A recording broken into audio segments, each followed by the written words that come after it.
దేవుని యొక్క వాక్యాన్ని వింటున్నటువంటి మనము వాక్యం విని విడిచిపెట్టే వారుగా ఉండకూడదు. ఒక వ్యక్తి ఎవరంటే నేను ఇంటికి వెళ్తే అక్కడ వింటున్నాను, బయటికి రావడంలోనే మర్చిపోతున్నాను. అలా నాకు సహజమైనటువంటి స్థితే కలుగుతుంది అని అన్నాడు. ఇలా అవడానికి నిద్రకి వస్తున్నాను, వాక్యం వింటున్నాను. వాక్యం విన్నంత సేపు పర్వాలేదు, కానీ బయటికి వెళ్ళడంలోనే మరలా నేను సహజ స్థితికి వెళ్ళిపోతున్నాను, నా ప్రవర్తన అలా ఉంది అని అన్నాను. అయితే దానికి ఏమిటి, ఎలాగా నా ప్రవర్తన ఎలా విప్పుకోవాలి అంటే, నీ స్వబుద్ధిని నువ్వు ఆధారం చేసుకోనక నీ మీద అధికారము దేవుడికి, నీ మీద అధికారం అంటే నీ మీద నీ అధికారం ఎలా ఉంది? వెళ్తున్నావు, వెళ్తున్నాము, వెనక్కి వెళ్తున్నావు, మరలా నీ అధికారం ఏమైపోతుంది? లోకంలో కలిసిపోతుంది. కానీ నీ మీద నీ అధికారం కాకుండా నీ మీద నిన్ను సృష్టించినటువంటి దేవుడిని నీ అధికారము, నీ మీద అధికారం ఇచ్చినట్లయితే అప్పుడు నీవు వర్ధిల్లుతావు, ఆశ్చర్యకరంగా ఉంటావు అన్నప్పుడు, సరే అది ఎలాగా? అధికారము, నా మీద అధికారము, నేను సంపాదించిన దాని మీద అధికారం ఎవరు మీద ఇస్తావా? చెప్పండి, అధికారం ఇస్తాను.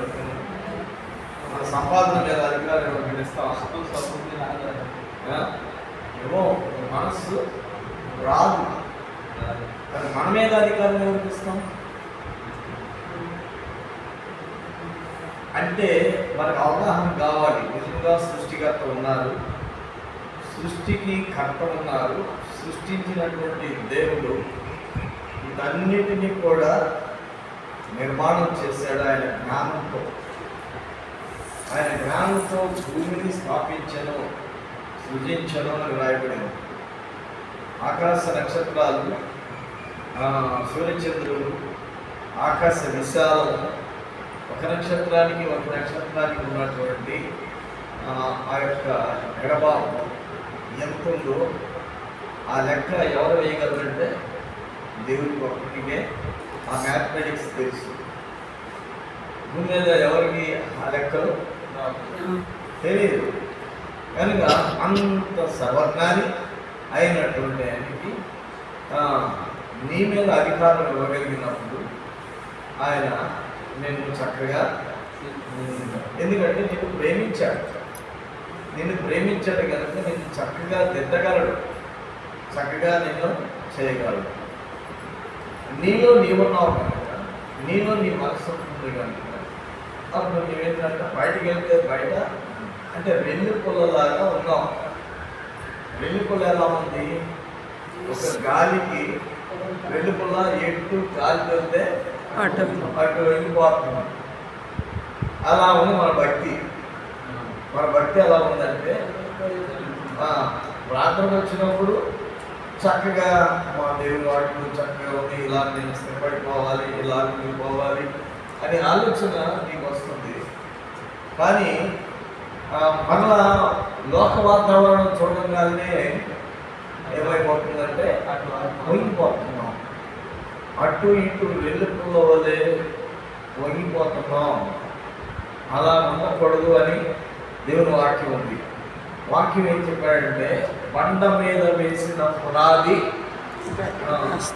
ఎలాగ స్థిరముగా ఉంటుందో అని ప్రభు చెప్పారు ఒక ఉపమానం.